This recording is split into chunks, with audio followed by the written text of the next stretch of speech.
Jérémie 38. Or, Séphatia, fils de Mathan, et Guédalia, fils de Pashur, et Jucal, fils de Shélémia, et Pashur, fils de Malkija, entendirent les paroles que Jérémie prononçait devant tout le peuple en disant « Ainsi a dit l'Éternel, celui qui demeurera dans cette ville mourra par l'épée, par la famine ou par la peste. Mais celui qui sortira vers les Chaldéens vivra. Il aura sa vie pour butin et il vivra. Ainsi a dit l'Éternel. Cette ville sera certainement livrée à l'armée du roi de Babylone, et il la prendra. Et les chefs dirent au roi, qu'on fasse mourir cet homme. Il fait perdre courage aux hommes de guerre qui restent dans cette ville, et à tout le peuple en leur tenant de tels discours. Car cet homme ne cherche pas la prospérité, mais le malheur de ce peuple. Alors le roi Sédécias dit, « Voici, il est entre vos mains, car le roi ne peut rien contre vous. » Ils prirent donc Jérémie et le jetèrent dans la citerne de Malkija, fils de Amélec, laquelle se trouvait dans la cour de la prison. Et ils y descendirent Jérémie avec des cordes. Il n'y avait point d'eau dans la citerne, mais de la boue. Et Jérémie enfonça dans la boue. Mais Ebed-Mélec, l'Éthiopien, eunuque de la maison du roi, apprit qu'ils avaient mis Jérémie dans la citerne. Or le roi était assis à la porte de Benjamin, et Ebed-Mélec sortit de la maison du roi et parla au roi en disant « Ô roi, mon seigneur, ces hommes-ci ont mal agi dans tout ce qu'ils ont fait contre Jérémie, le prophète, en le jetant dans la citerne.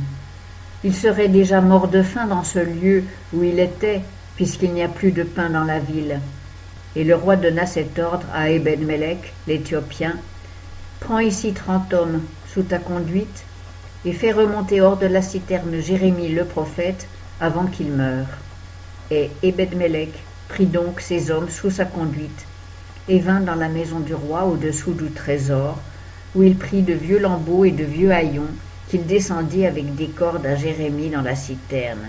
Puis Ebed-Mélec, l'Éthiopien, dit à Jérémie, « Mets ces vieux lambeaux et ces haillons sous tes aisselles autour des cordes. » Et Jérémie fit ainsi. Alors ils tirèrent Jérémie avec les cordes et le firent remonter de la citerne, et Jérémie demeura dans la cour de la prison. Cependant le roi Sédécias envoya chercher Jérémie le prophète et le fit venir auprès de lui dans la 3e entrée de la maison de l'Éternel. Alors le roi dit à Jérémie, « Je vais te demander une chose, ne me cache rien. » Et Jérémie répondit à Sédécias, « Si je te l'ai dit, n'est-il pas vrai que tu me feras mourir, et que si je te donne un conseil, tu ne m'écouteras point ?» Et le roi Sédécias jura en secret à Jérémie en disant, « L'Éternel est vivant, lui qui nous a donné la vie.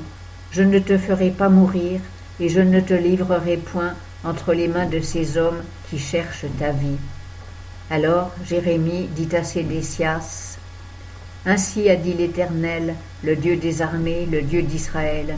Si tu sors résolument vers les généraux du roi de Babylone, ton âme vivra, cette ville ne sera pas brûlée, et tu vivras, toi et ta maison.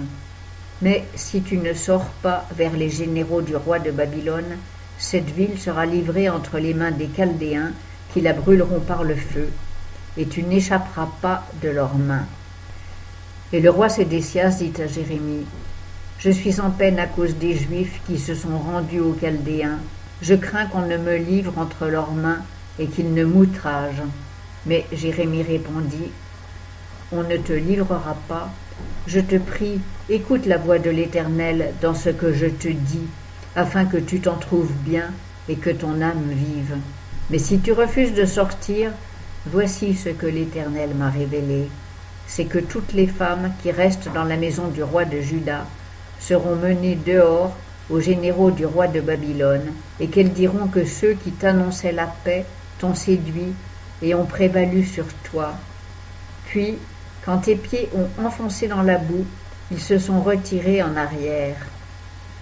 On mènera donc dehors aux Chaldéens toutes tes femmes et tes enfants, et toi, tu n'échapperas point de leurs mains, mais tu seras saisi par la main du roi de Babylone, et tu seras cause que cette ville sera brûlée par le feu. » Alors Sédécias dit à Jérémie, « Que personne ne sache rien de ces paroles, et tu ne mourras point.